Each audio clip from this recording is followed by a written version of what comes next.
मेरे गुरु महेश्वर शिव को मेरा प्रणाम है।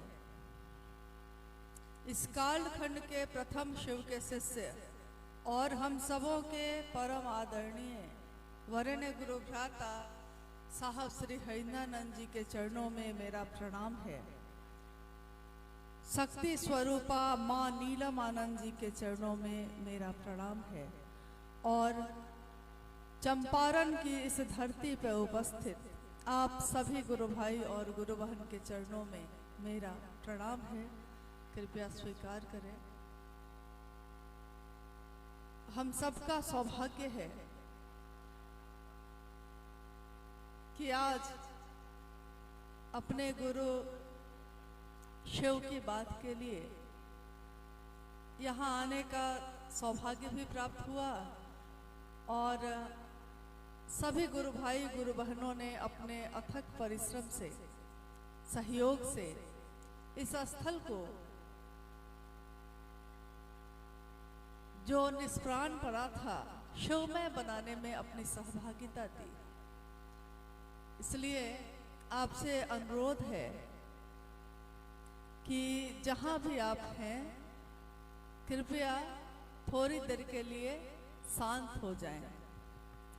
आप कहिएगा कि हम चुप हो जाएंगे तो शांति आ जाएगी, तो नहीं, ऐसा नहीं होगा। इसके लिए आपको अपने मन को भी चुप कराना होगा। सिर्फ मुंह चुप होने से कुछ नहीं होगा।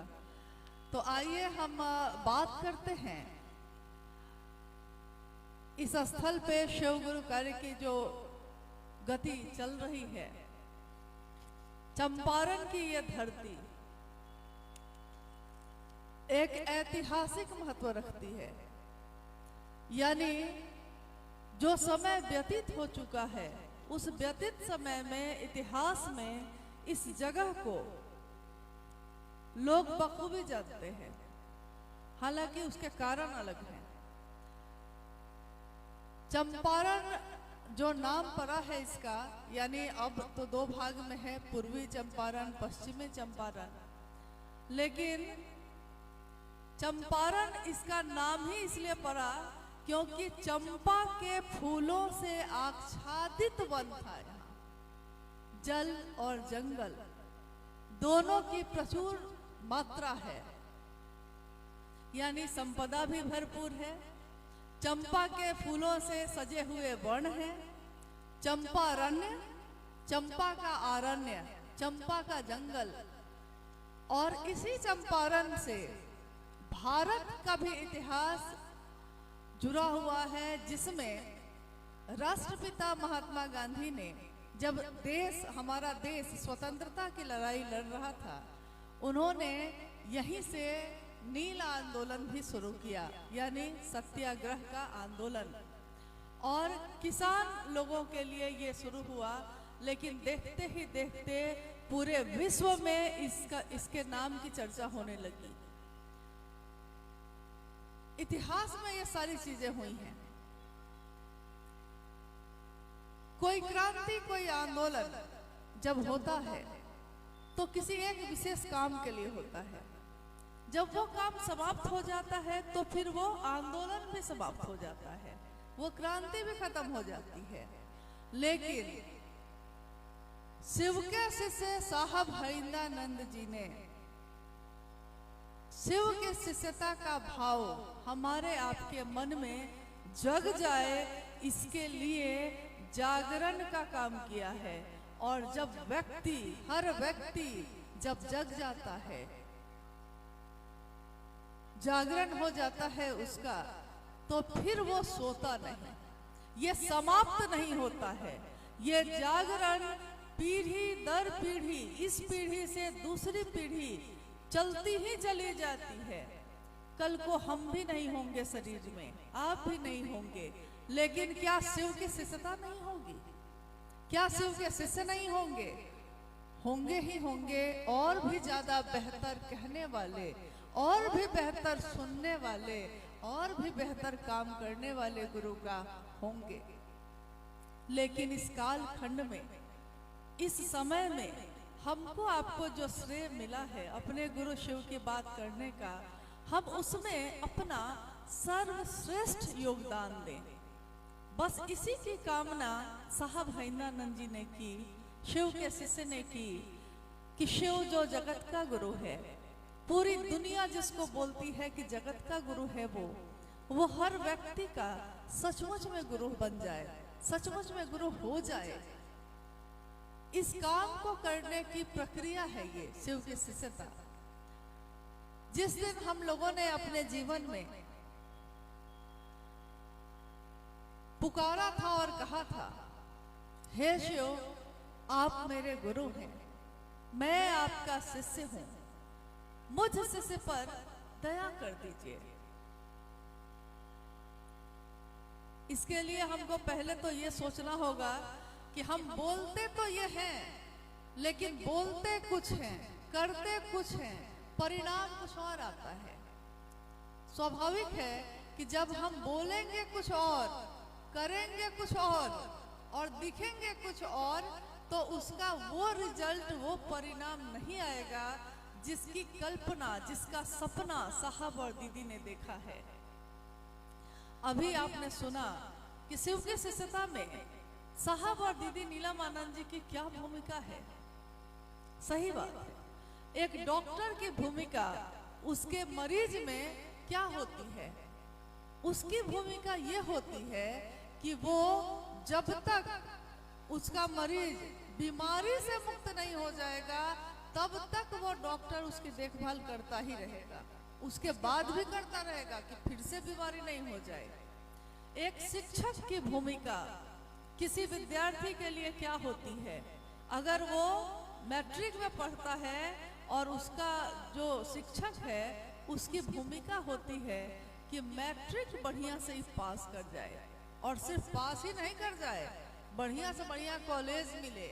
उसके बाद भी उसके जीवन में जब जब वो मिलता है वो उसको राह दिखाता रहता है। यानी भूमिका ये खत्म नहीं होती।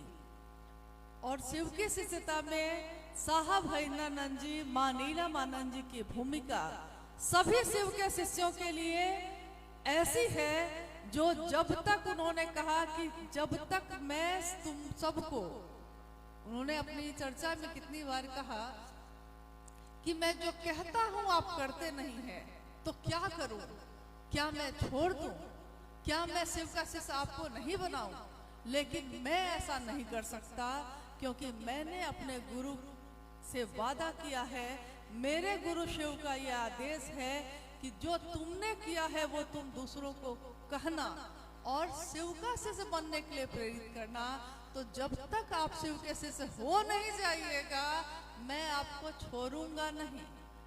यानी पल प्रतिपल उनकी भूमिका चलती चली जा रही है। हम 3 सूत्र करते हैं, कहते हैं कि ये 3 सूत्र करने से मेरा मन शिव की तरफ चलेगा। साहब ने कहा कि गुरु की दया गुरु आदेशित अनुसार करने भर से मिलती है, और गुरु की दया गुरु की आज्ञा करने से मिलती है। ये होता कैसे है? क्योंकि हम तो कहते हैं कि हाँ, महादेव ने कहा है साहब को, साहब ने कहा हम लोगों को, और हम लोगों ने महादेव की बात तो दूसरों से की ही है, 3 सूत्र करने के लिए कहा ही है, तो सारे लोग कर रहे हैं, हो गया। महादेव का काम तो हम प्रतिदिन करते हैं। हम सब ये बात कहते हैं कि प्रतिदिन हम शिव की बात करते हैं, लेकिन गुरु का आदेश ये है कि स्वयं भी शिव का शिष्य बनो, जो साहब बने, और दूसरे को भी प्रेरित करो। कैसे करें? कैसे होगा ये? गुरु और शिष्य परंपरा में अनेक घटनाएं, अनेक कहानियां, अनेक ऐसी कथाएं प्रचलित हैं जो उदाहरण देते हैं। हम लोग कहते हैं कि देखो, गुरु का आदेश करने से शिष्य के जीवन में क्या होता है। बहुत प्राचीन समय में एक घटना हुई, और वो ऋषि थे धौम्य, ऋषि धौम्य ने, उनका आश्रम था। देखिए, गुरु की आज्ञा शिष्य कैसे करता है। शिष्य को गुरु बस एक पंक्ति में आज्ञा देते हैं, आदेश देते हैं और छोड़ देते हैं। अब शिष्य पे है कि वो कैसे कैसे करेगा। गुरु धौम्य के आश्रम में, आश्रम को चलाने के लिए आश्रम के पीछे कुछ दूरी पे कुछ जमीन सब थी, जिसमें खेत खलिहान थे, सब्जियां और अनाज लगते थे। और उनके शिष्य शिक्षण भी प्राप्त करते थे, शिक्षा भी प्राप्त करते थे और उन जमीनों पे जाकर थोड़ा थोड़ा श्रमदान भी करते थे, ताकि आश्रम में राशन और सब्जियां आती रहे। सारे खेतों में पौधे लगे हुए थे और अचानक मौसम बदल गया, तेज बारिश होने लगी। देखते देखते अंधेरा छा गया, चारों तरफ अंधेरा है, बादल छाए हैं, घटाघोर और झमाझम बारिश हो रही है। अब गुरु परेशान हुए। उन्होंने शिष्यों से कहा कि कुछ शिष्य जाइए और जाकर देखिए कि खेतों की मेर, खेत के किनारे जो पगडंडी होती है, उसकी मेर टूट तो नहीं गई है। सारे शिष्य उनका आदेश सुनकर चले गए। आधी रात होते होते में अधिकांश शिष्य वापस आ गए। गुरु ने पूछा कि क्या मेर सुरक्षित है? उन लोगों ने कहा, जी अभी तक तो थी, लेकिन फिर हम लोगों ने देखा कि बारिश बहुत हो रही है, तो हम लोग वापस आ गए। गुरु ने पूछा कि क्या सारे शिष्य वापस आ गए? तो उन शिष्यों ने कहा कि नहीं, आरुनी नहीं आया है। उन्हीं के शिष्य थे आरुनी, आरुनी नहीं आया है। अब गुरु बेचैन हुए। साहब ने कहा कि जब शिष्य उसका कहीं फंस जाता है तो गुरु शिष्य की तलाश करते हैं। गुरु परेशान हो गए, आधी रात हो गई है, ये बच्चा है मेरा शिष्य है, मेरे आदेश पे गया था, इस झंझावात और तूफान में गया था, मैं कैसे जाके सो जाऊं? इसलिए मैं खुद जाऊंगा देखने कि आखिर वो कहाँ रह गया। गुरु खेतों की पगडंडी पकड़े हुए बढ़ते गए और जब वहां पहुंचे, उन्होंने देखा, दृश्य था सामने, एक खेत की मेर टूट गई थी। बहुत सारे खेत थे, एक खेत की मेर टूटी हुई थी और उस टूटे हुए मेर पे उनका शिष्य आरुनी अपने शरीर को ही सुलाए हुए था। उसने अपने शरीर को ही सुला दिया था उस पे। और चूंकि बारिश हो रही थी, ठंड थी, बेसुध था वो, लगभग बेहोशी में था। गुरु ने उसको इस अवस्था में देखा तो उनका हृदय भी चित्कार कर उठा। उन्होंने कहा, आरुनी तुम यहां क्यों लेट गए? आरुनी ने कहा कि आपने आदेश दिया था कि मेर टूटनी नहीं चाहिए। जब मैंने सारे प्रयास कर लिए और अब कुछ भी और बचा नहीं था मदद के लिए, तो मुझको याद आया कि अरे कुछ और नहीं मिलेगा, लेकिन मेरा ये तन तो है, मेरा ये शरीर तो है, तो मैंने उसी को सुला दिया, क्योंकि आपके आदेश की रक्षा होनी चाहिए। तन मन धन, कहते हैं गुरु का कार्य, गुरु के आदेश पे चलना इन तीनों चीजों से होता है, किसी भी संबंध में होता है, इन तीनों चीजों का उपयोग होता है उसमें। उस दिन उस शिष्य ने अपने गुरु के आदेश की रक्षा के लिए अपने ही शरीर को मेर बनाकर उस खेत में लिटा दिया और गुरु ने अपने उस शिष्य को सीने से लगा कर कहा कि सच्चा शिष्य तो तू ही है मेरा, जिसने लाख आफत आई लेकिन मेरे आदेश पे चलना नहीं छोड़ा। हम कहते हैं कि साहब कहते हैं कि गुरु की दया गुरु आदेशित अनुसार करने भर से मिलती है। गुरु का आदेश क्या है? स्वयं भी शिव शिष्य बने, दूसरों को भी बनाए। लेकिन ये करते करते हमारे जीवन में और भी चीजें आ जाती हैं। बनना था खुद शिष्य, चले थे मोहब्बत के रास्ते पे, लेकिन ये मोहब्बत का रिश्ता, ये मोहब्बत का रास्ता दोनों कब तिजारत में बदल जाता है पता ही नहीं चलता। शिष्य कैसे भटक जाता है उसको पता ही नहीं चलता। पता तो तब चलता है जब उसकी गाड़ी ही खाई में चली जाती है, क्योंकि मुख्य मार्ग को छोड़कर अलग अलग रास्तों को पकड़ने वाले का रास्ता कभी भी चकनाचूर हो सकता है, लेकिन मुख्य मार्ग जिसने बनाया है उसकी ऊर्जा उसमें काम करती है। इस धरती पे इस कालखंड में साहब हरिंद्रानंद जी ने, शिव के शिष्य ने ये उद्घोष किया। उन्होंने धरती के लोगों से कहा कि शिव मेरे गुरु हैं, तुम्हारे भी हो सकते हैं। शिव को अपना गुरु बनाओ, अपना बनाओ। हम बने भी, चलना भी शुरू किया, लेकिन कभी कभी क्या होता है कि चलते चलते हम शरीर से देखने की जो आदत होती है, शरीर से देखते रहे हैं उनको, तो आज जब वो शिवलीन है तो हमको लगता है कि हम कुछ भी कर सकते हैं शिव की चर्चा में, शिव की शिष्यता में, तीनों सूत्रों के साथ, शिव के शिष्यों के साथ। जैसे कि सारे शिव शिष्य जैसे खिलौने हो गए हैं कि हम उनके साथ कुछ भी कर सकते हैं, हम खुद भी कुछ भी कर सकते हैं।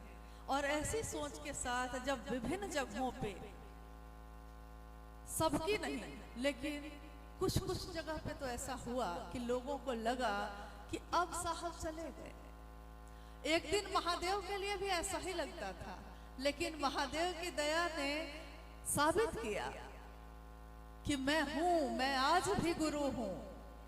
उन्होंने याद दिला दिया और साहब ने कहा, एक व्यक्ति ने उनसे पूछा कि साहब जब कोई नहीं देखता है तब भी मैं महादेव का काम करता हूं। साहब ने उसको कहा कि कोई नहीं देख रहा है, सच में कोई नहीं देख रहा है। उस गुरु भाई ने कहा कि हाँ कोई नहीं देखता है, अकेला भी रहता हूं तब भी महादेव का काम जैसा आप कहते हैं वैसा ही करता हूं।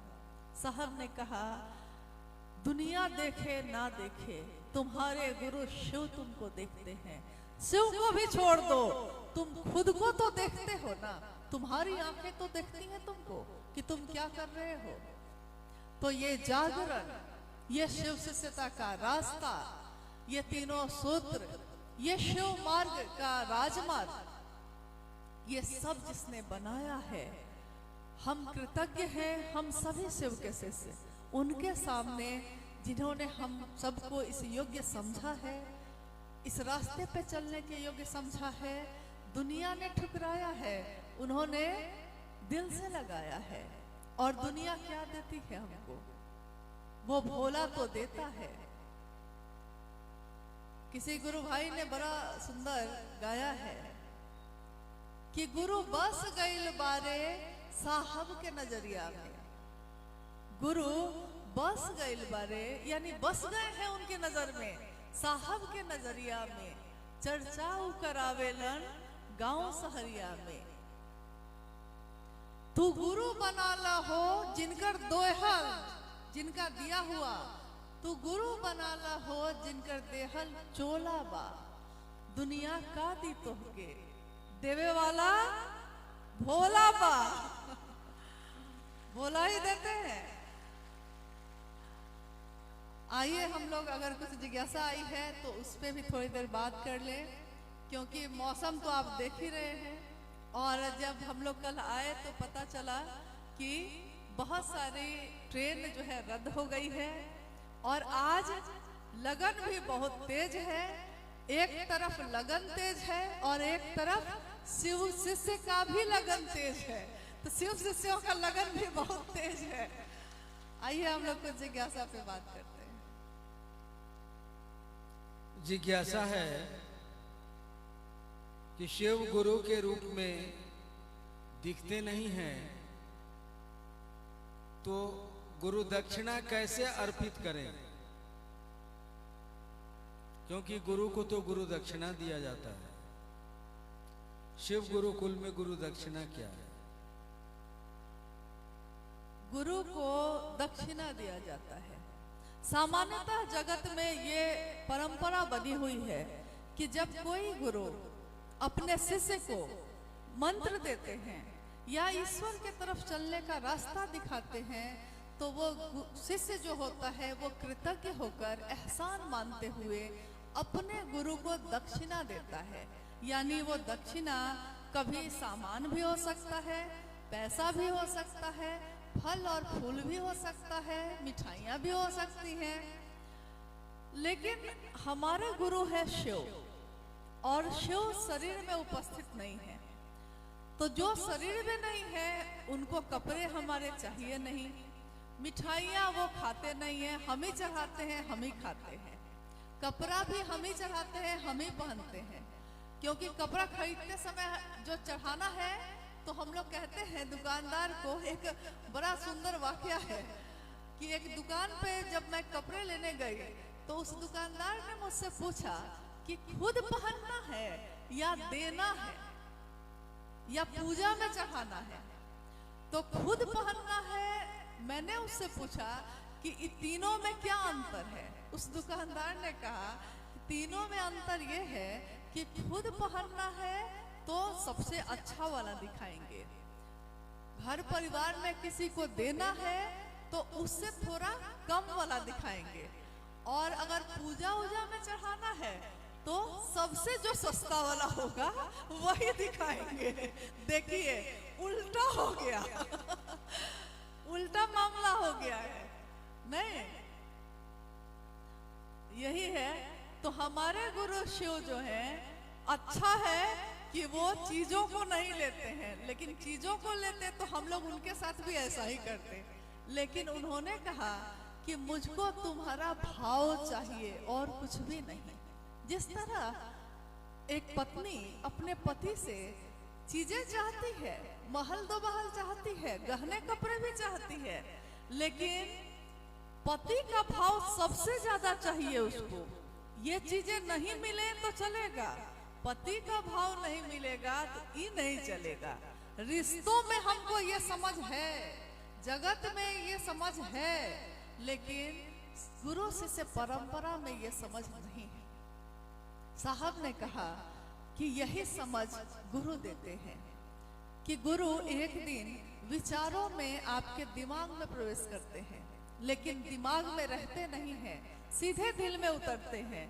और जब दिल में उतरते हैं तो वो बनता है भाव, शिष्य का भाव। और जैसे ही शिष्य का भाव दिल में पैदा होता है, गुरु की करुणा, गुरु की दया, गुरु का अनुग्रह जो सतत प्रवाहित है, जो सदैव चलता आ रहा है, ऊपर से चला ही जा रहा है, लेकिन इधर से जब तक कुछ मिलेगा नहीं वो काम करेगा कैसे। तो जैसे ही शिष्य भाव उत्पन्न होता है और गुरु के करुणा के भाव से वो संपर्क में आता है, गुरु शिष्य के भाव में, शिष्य के मन में एक चिन्मयी उद्वेलन पैदा करते हैं। चिन्मयी उद्वेलन होता है, जैसे आपने देखा होगा कि पानी अगर शांत है, तालाब का पानी शांत है, एक कंकर फेंका है आपने, जैसे ही कंकर फेंका जाता है पूरे पानी में लहर बनने लगती है, तरंगे बनने लगती हैं। यानी गुरु शिष्य के मन में, शिष्य के भाव में एक चिन्मयी उद्वेलन पैदा करते हैं। चिन्मयी का अर्थ होता है शुभ विचार, अध्यात्म की दुनिया में प्रवेश करने का विचार, ईश्वर की तरफ चलने की मनसा, नियत वो पैदा कर देते हैं। और फिर शिष्य जैसे ही गुरु की परिधि में, गुरु के घेरे में आता है, वो शिष्य में अपना ज्ञान उतारना शुरू करते हैं। यहाँ जगत गुरु है वो, लेकिन गुरु की हर श्रेणी के कुर्सी पे भी वही है, गुरु भी वही है, सदगुरु भी वही है, जगत गुरु भी वो स्वयं है। तो जब शिष्य जितना समझ सकता है वो गुरु के रूप में उसकी समझ तक उतरते हैं। यानी उसके अविकसित, बिना विकास किया हुआ जो समझ नहीं पा रहा है ऐसे मानसिक स्तर तक उतरते हैं।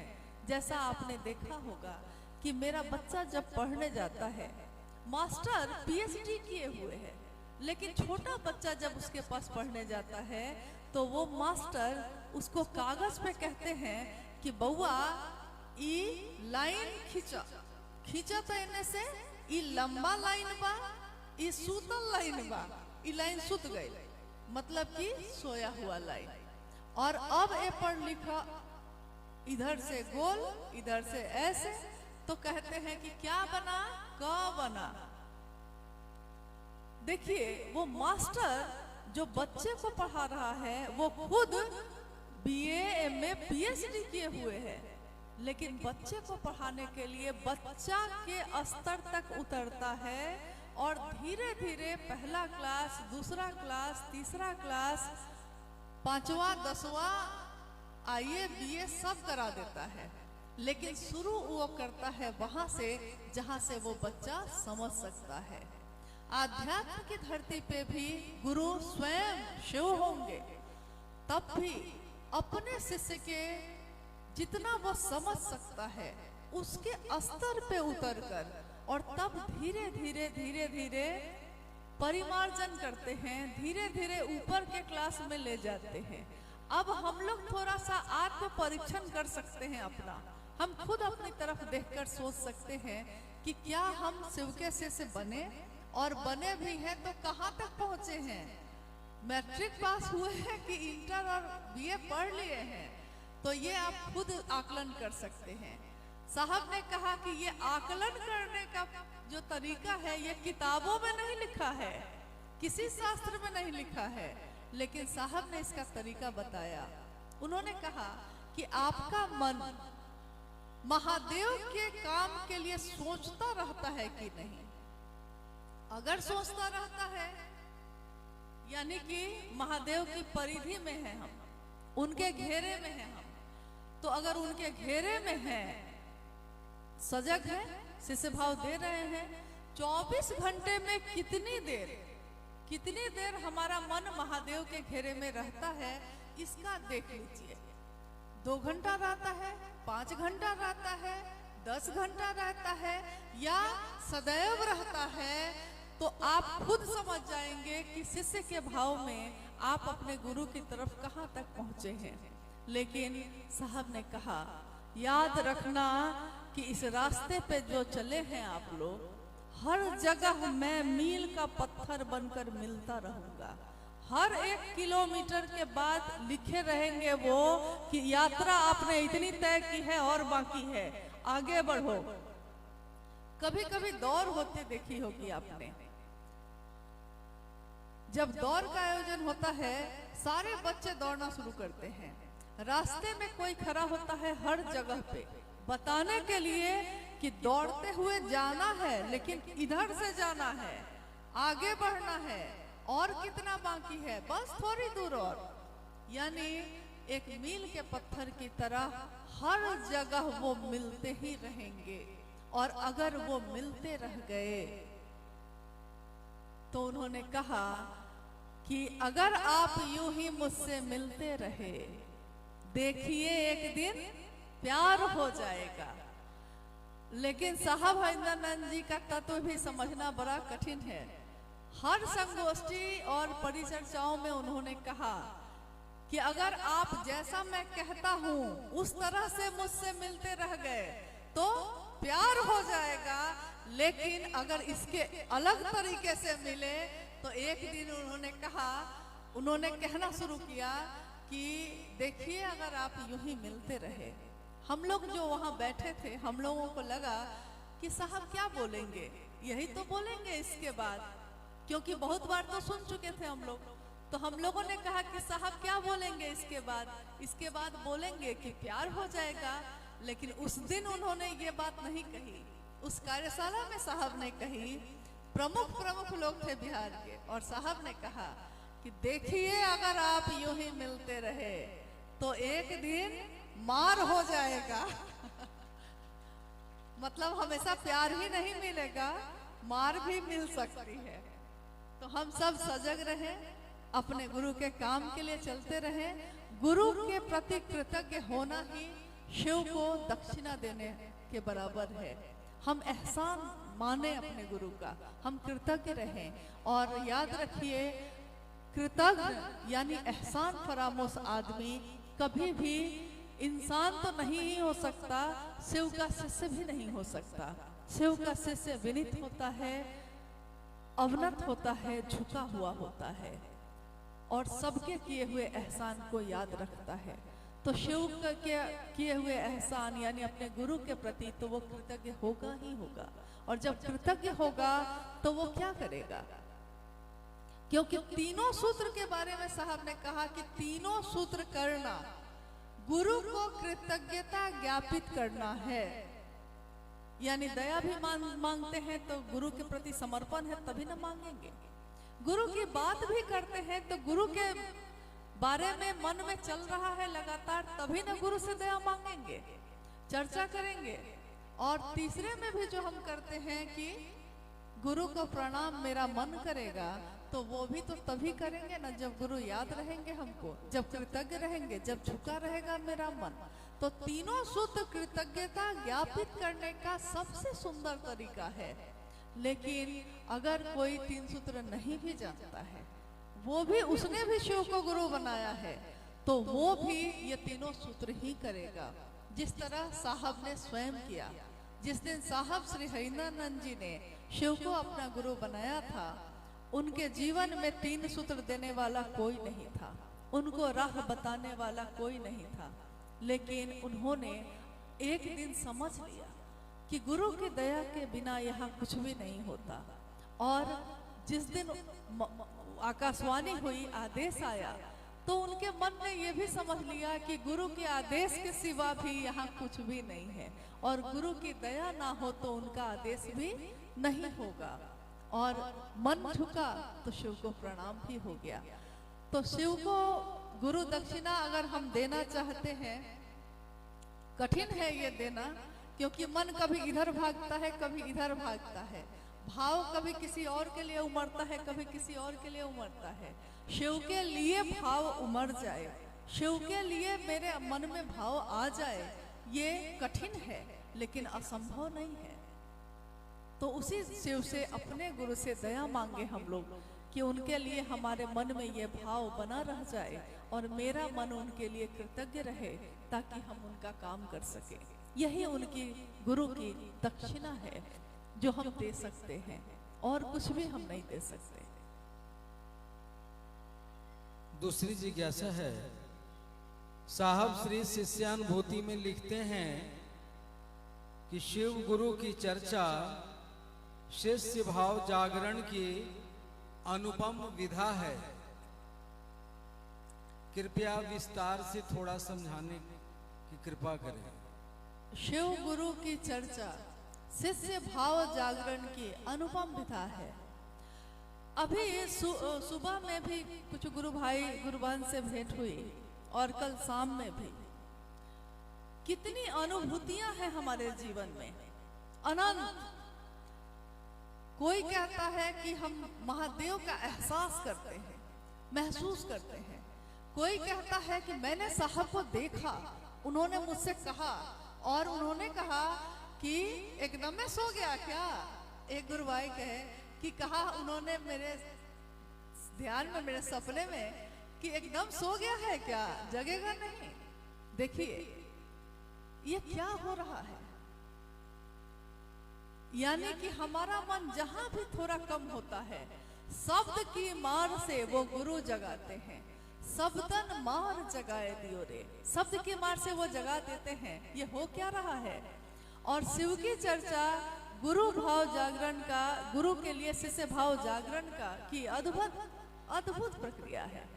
जब भी हम किसी को रोकते हैं, एक अनजान व्यक्ति को रोक के कहते हैं कि सुनिए ना, आपने शिव को गुरु बनाया है, और वो रुक जाता है, आपकी बात सुनता है। सुनता ही नहीं है, आपकी बात सुनकर शिव को गुरु बना भी लेता है। ये अद्भुत सी बात है। ये हमारे आपके बस की बात नहीं है, ये मात्र शिव के बस की बात है कि कोई भी रुक जाता है, सुनता है, मान लेता है, और सिर्फ मान ही नहीं लेता है, पूरे जीवन के लिए मान लेता है। जिस चीज को आप एकदम सामान्य समझते हैं, जिस काम को आप बहुत साधारण समझते हैं, उसके परिणाम विस्मय पैदा करते हैं। कैसे होता है कि कैसे कोई व्यक्ति पूरे जीवन में अपने शिव को गुरु बना लेता है? आपकी हमारी औकात क्या है, हमारी बिसात क्या है, हम क्या जानते हैं?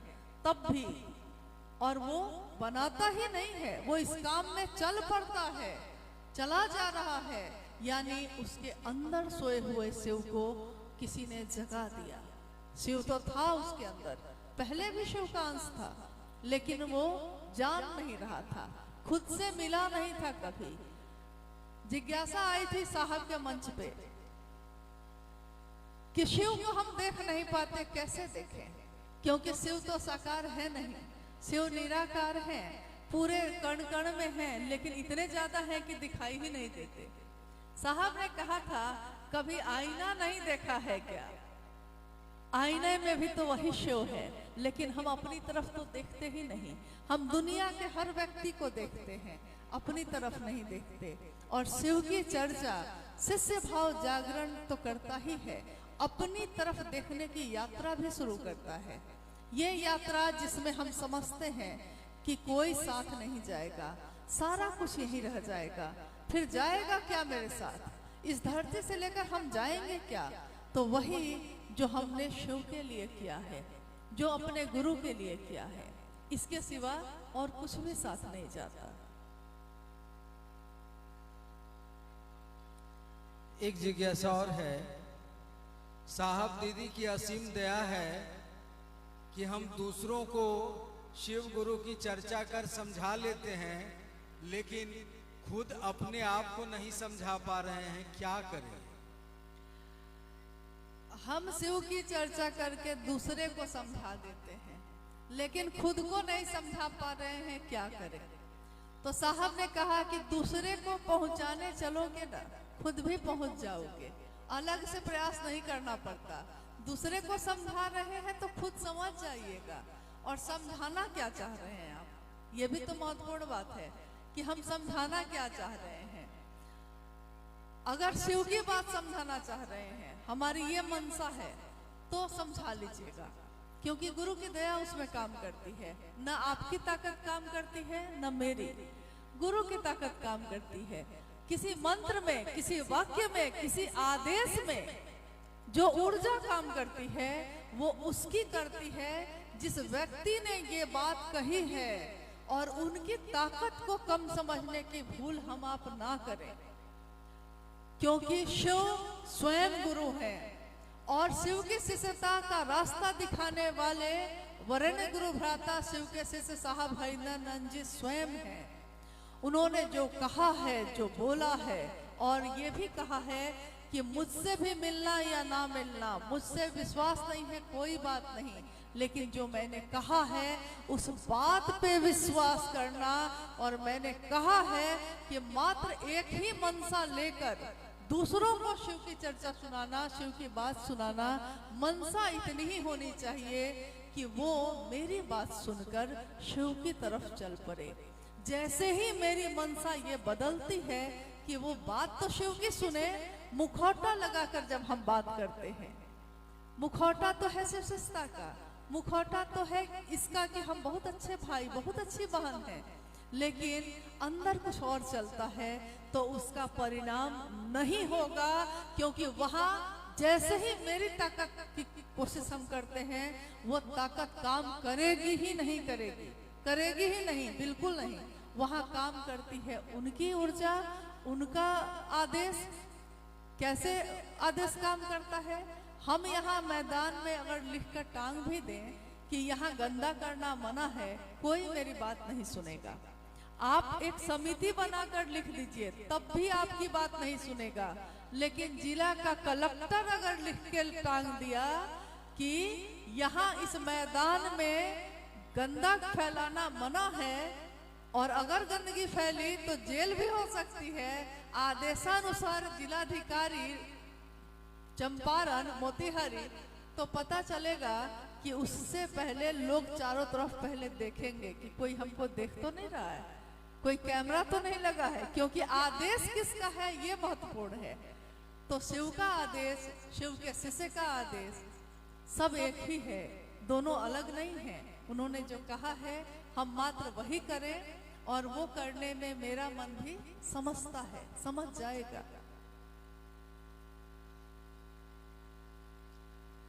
एक जिज्ञासा है कि हम लोग गांव में मोहल्लों में छोटी छोटी शिव गुरु की साप्ताहिक चर्चा रखते हैं लोगों की सहमति पर, लेकिन देखा जाता है कि चर्चा स्थल पे लोग नहीं आ पा रहे हैं, तो क्या करना चाहिए हम लोगों को? लोगों की सहमति से चर्चा रखते हैं, जिज्ञासा ये है, यह प्रतिदिन जो हमारे जीवन में शिव गुरु कार्य चल रहा है उससे जुड़ी हुई जिज्ञासा है। लोगों से हम सहमति प्राप्त कर लेते हैं कि क्या यहाँ हम लोग एक दिवसीय कार्यक्रम रखें। लोग कहते हैं कि हाँ रखिए, लेकिन जब वो गुरु भाई या गुरु बहन रखते हैं तो लोग नहीं आते। क्या जिज्ञासा? जी जी, यही जिज्ञासा है। लोग नहीं आते। देखिए, ये अनुभूति है मेरी। अनुभूति ये है कि जो आयोजन करना चाहता है, जो उस आयोजन में आता है और जो उस आयोजन में सुनने आया है, जो बोलने आया है, अगर सबकी मनसा एक नहीं होगी तो वो आयोजन कभी भी सफल नहीं हो सकता। और मनसा क्या होनी चाहिए? हम सब शिव शिष्यों की सभा एक होनी चाहिए। हम सभी शिव शिष्यों के मन में, हृदय में भाव जो चलते हैं वो एक होने चाहिए, और हमारा संकल्प भी एक होना चाहिए।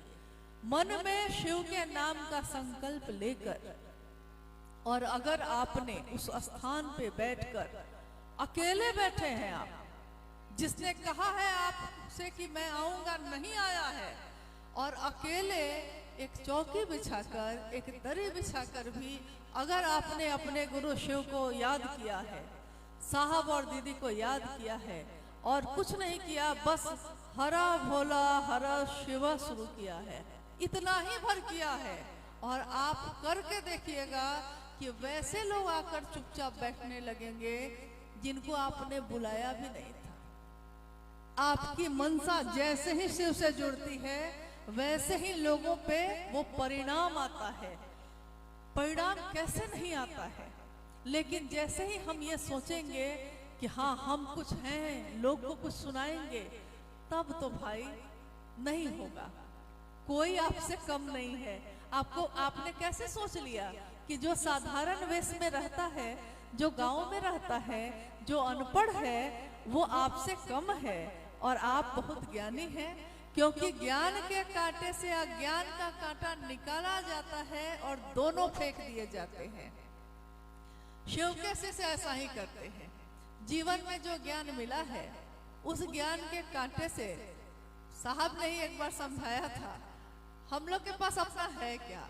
जो उनसे मिला है वही तो देते हैं। जो मेरे पास होगा वही तो आपको दे सकेंगे, जो मेरे पास नहीं होगा वो आपको हम कहाँ से देंगे?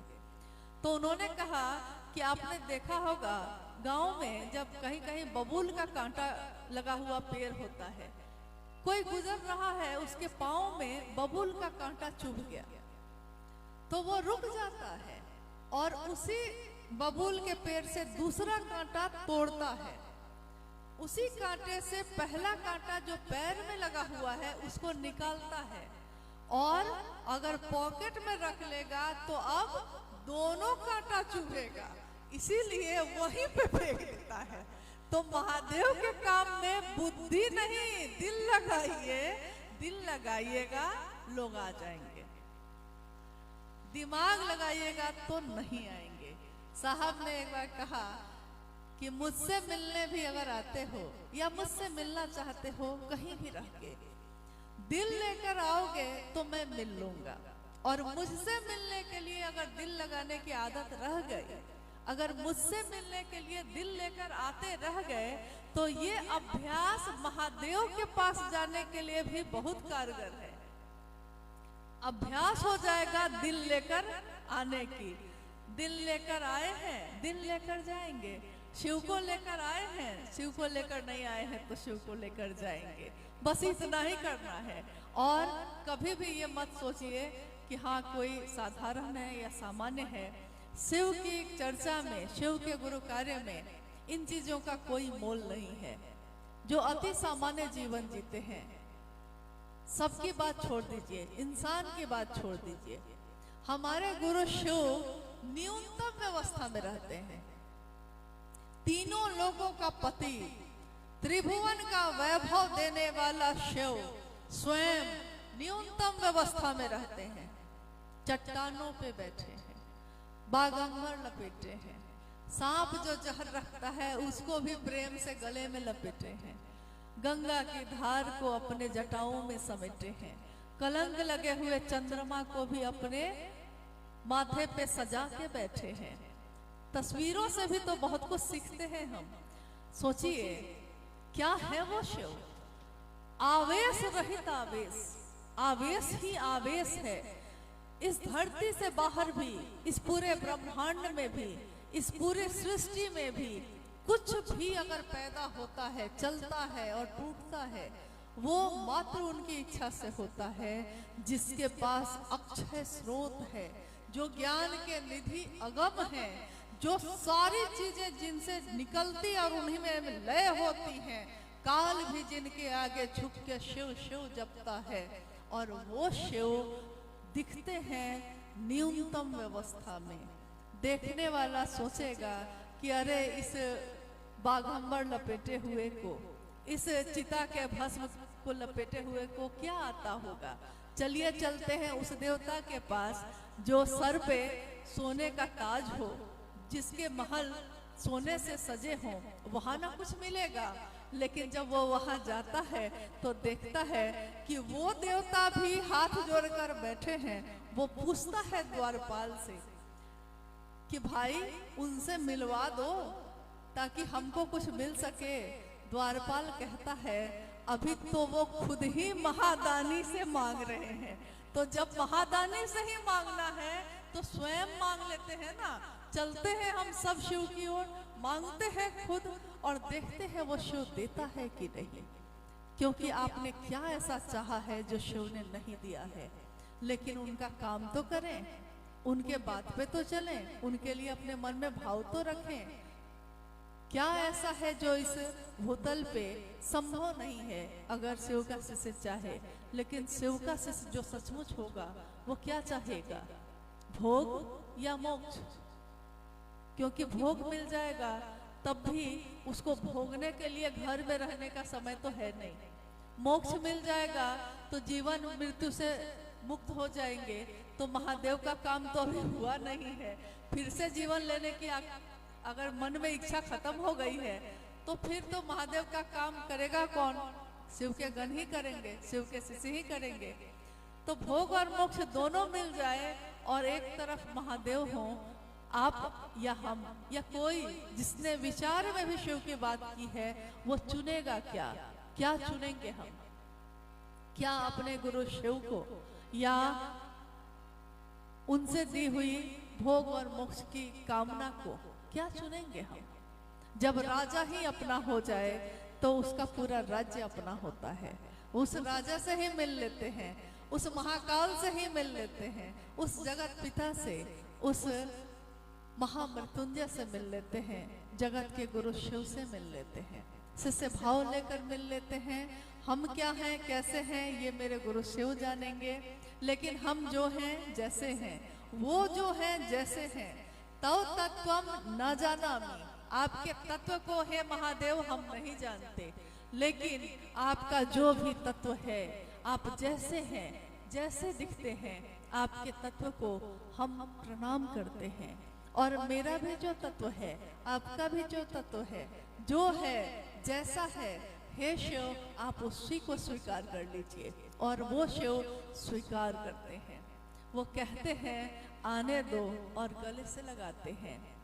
शिव शिष्य का शिव गुरु का दरबार ये एक ऐसा है जिसमें सदियों से सताए लोग यहाँ सदियों से सताए हैं, कभी जमाने से कभी अपनों से, सदियों से सताए लोग यहाँ सीने से लगाए जाते हैं।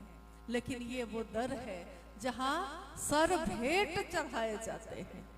सर का भेंट जिसने दे दिया है उसको क्या नहीं, सर का भेंट मतलब सचमुच इस शरीर का नहीं, सर का भेंट मतलब कि हमारे अहंकार से भरा हुआ जो मन है उसकी भेंट दे दीजिए शिव को। तब देखिए ये जीवन कितना सुंदर है, कितना शिवमय है। समय अब हो रहा है लगता है ज्यादा, और आपको लौटना भी है, तो और कोई अच्छा एक जिज्ञासा पे हम लोग और बात कर लेते हैं। हाँ, एक आखिरी जिज्ञासा, गुरु को भावजनित प्रणाम ही स्वीकार्य है, ये भावजनित प्रणाम मुझसे हो रहा है, ये कैसे पता चलेगा हम लोगों को? तीसरा सूत्र है जिसमें अपने गुरु शिव को नमन करने का प्रयास करने की बात साहब ने कही है। तीसरे सूत्र में भावजनित प्रणाम ही ग्रहण होता है, यह भी उन्होंने कहा है। जिज्ञासा है कि ये भावजनित प्रणाम होता कैसे है और मेरा हो रहा है कि नहीं पता कैसे चलेगा। तो साहब का जन्म स्थान है सिवान और बोली उनकी रही है भोजपुरी। तो उन्होंने कहा कि एक गांव में एक पुतोहू निकली आंगन में, बैठी थी सास, तो बहू ने अपने आंचल से 5 बार पोंछकर सास के पैर को, सास के चरण को 5 बार पोंछ कर प्रणाम किया। तीसरा आदमी जो वहां बैठा था, जब सास उठकर चली गई तो उसने बहू से कहा कि लागता कि सासू बहुत माने ली, तबे नु इतना गुरुआ पोछ के प्रणाम करे नहीं अपने। बहू ने कहा, ए भैया हम तो रोज सोचे नहीं कि बूढ़ी मरी कब, लेकिन मन में कैसे कही, मन के बाद कहे कि बड़ा सतावेली, जैसे करेलवा पे चढ़ल, नीमवा पे चढ़ल करेला लगेला ना, वैसे ही सतावेली हमरा। जहर से बुझा बुझा के तीर मारेली, लेकिन सोचे नहीं मरी कब। अब बात मामला बा गांव के, त नाप प्रणाम करे तो सब कोई हंसी नु कि कैसन पुतो हो बा, प्रणाम नहीं करत माई के। तो देखिए साहब ने कहा कि कहीं ऐसा ही प्रणाम महादेव को मत कर लीजिएगा, महादेव के लिए थोड़ा मन में भाव लाइएगा भाई।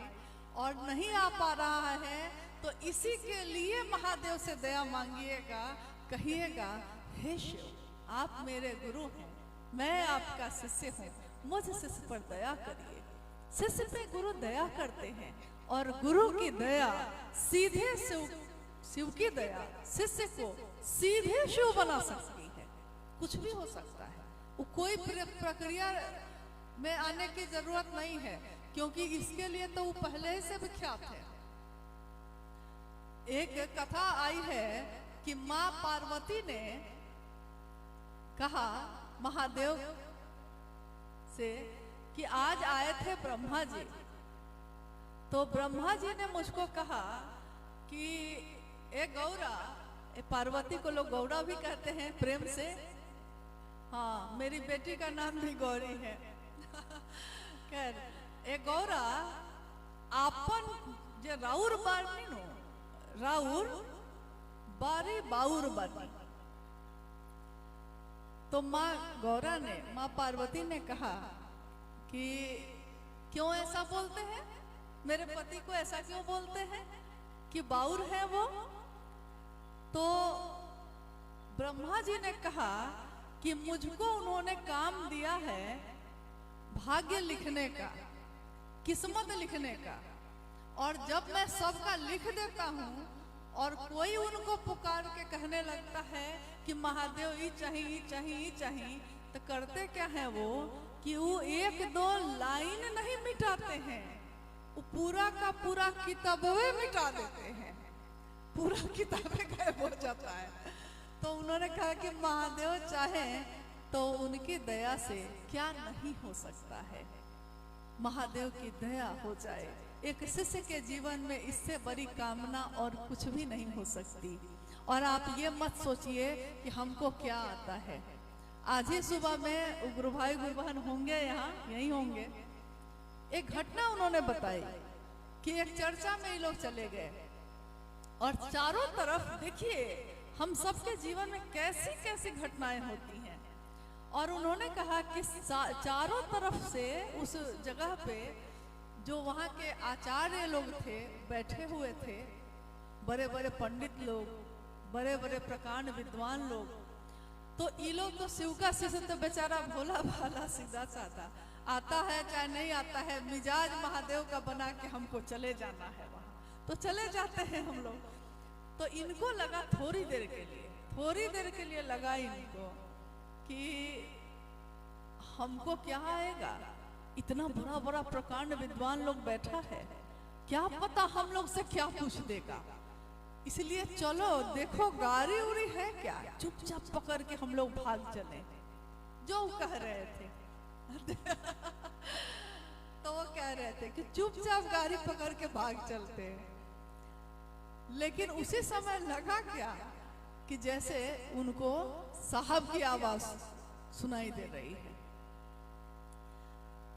और लगा क्या, जब साहब शरीर में थे, ये घटना उसी समय की है, तो उन्होंने अलग होकर थोड़ा साहब के पास जो एक गुरु भाई थे उनको फोन लगाया और कहा कि हम लोग ऐसे ऐसे फंस गए हैं, सोचते हैं यहाँ से चले जाए, क्या करें। तो उस गुरु भाई ने साहब तक ये संदेश पहुंचाया। साहब ने कहा कि महादेव का चेला है कि नहीं तुम? कौन है गुरु तुम्हारे? महादेव है ना। इतना ही सुनना था और इनका मिजाज जो भाग गया था इनको छोड़ के, मिजाज फिर से वापस आ गया और बैठ के ये लोग ऐसी चर्चा किए वहां महादेव की कि वो खुद ही कह रहे थे कि लग रहा था कि वो सब आचार्य के आचार्य हम ही हो गए हैं। अब बोलिए, वो चाहे तो गधा से वेद पढ़वा दें, वो चाहे तो अनपढ़ से शास्त्र लिखवा दें, वो चाहे तो क्या नहीं हो सकता है, लेकिन हम उनका सहारा नहीं लेते। निर्भय होगा शिष्य तो गुरु निर्भय करते हैं, निर्भर होगा तो अभय वर देते हैं, निर्भर होगा तब ना। शिष्य गुरु पे निर्भर नहीं होता। जिस दिन हम अपने गुरु शिव का सहारा लेंगे, हमारे जीवन के सारे कष्ट हम उससे निकलते चले जाएंगे। गुरु खुद ही अपनी तरफ खींचते चले जाते हैं, चाहे सुख हो या दुख हो। सुख हो तब भी शिव याद आए, दुख हो तब भी शिव याद आए, लेकिन उनसे रिश्ता ऐसा नहीं बनाना है हम लोगों को कि दुख आए तो छोड़ देंगे, क्योंकि दुख में वही निकाल सकते हैं, तो उसी समय उनको छोड़ दिया है। सुख आया है तो भूल गए हैं, जब समय मिला है तो चले गए हैं, जब समय फिर नहीं मिला है तो उनको छोड़कर आगे बढ़ गए हैं। रिश्ता ट्रेन वाला नहीं बनाना है, बस वाला नहीं बनाना है, बाजार वाला नहीं बनाना है, रिश्ता दिल का बनाना है। और जब दिल का रिश्ता बनता है तो सारी दुनिया एक तरफ हो जाती है और दिल का पलड़ा सबसे भारी होता है। महादेव हम सबके गुरु हैं, जगत के गुरु मेरे आपके गुरु बने हैं। इस जीवन में ये सौभाग्य हमको आपको मिला है। आने वाले समय में सदियां बीतेंगी, काल बदलेगा, सृष्टि बदलेगी, लेकिन शिव का रूप नहीं बदलेगा। शिव की सुंदरता उतनी ही रहेगी उस समय भी, हम हो ना हो, लेकिन शिव की सत्य, शिव ही सुंदर और शिव ही शिव होंगे हर तरफ। इसकी तो कामना है ही और ऐसा होगा ही। लेकिन हम आने वाली पीढ़ी के लिए शिव शिष्यता का उपहार दें उनको, अपने आने वाली पीढ़ी को शिव शिष्य का भाव पैदा कैसे हो उनके दिल में, इसकी कामना करें, इसकी कोशिश करें। और साहब श्री हरिनानंद जी ने खुद कहा कि शिव की शिष्यता में मेरे प्राण बसते हैं। कल रात में मैंने कुछ बच्ची लोग थी, उन लोगों को कहा, कम उम्र की बच्चियां हैं यहाँ अभी कार्यकर्ता में हैं, उन लोगों से ये कहा कि साहब की बातों को भूलना नहीं, कल को हम लोग भी ना होंगे, लेकिन आप लोग की पीढ़ी आगे बढ़ेगी। ये मत भूलना कि उन्होंने कहा है कि शिव की शिष्यता में मेरे प्राण बसते हैं, और वही शिव के शिष्य का प्राण मेरे और तुम्हारे दिल में भी बसता है। इस प्राण की रक्षा करना, इसके लिए झुकना पड़े तो झुकना, इसके लिए लोगों के हाथ जोड़ने पड़े तो जोड़ना, लेकिन इस बात को भूलना नहीं। अहरनिश ये शिव की शिष्यता ऐसी ही चलती रहे। हम सब के दिलों में शिव की शिष्यता की पावन जलधारा चलती रहे। हमारे मन की गंदगी, हमारे मन की संकीर्णता, ये सब उस पावन जलधारा में बह जाए और हमारा मन एक दूसरे के लिए प्रेम से भर जाए। इसी की कामना अपने गुरु शिव से करती हूँ, अपने साहब दीदी से करती हूँ, और आप सभी के भी चरणों में प्रणाम है। आप सभी से विदा, आप सबको मेरा प्रणाम।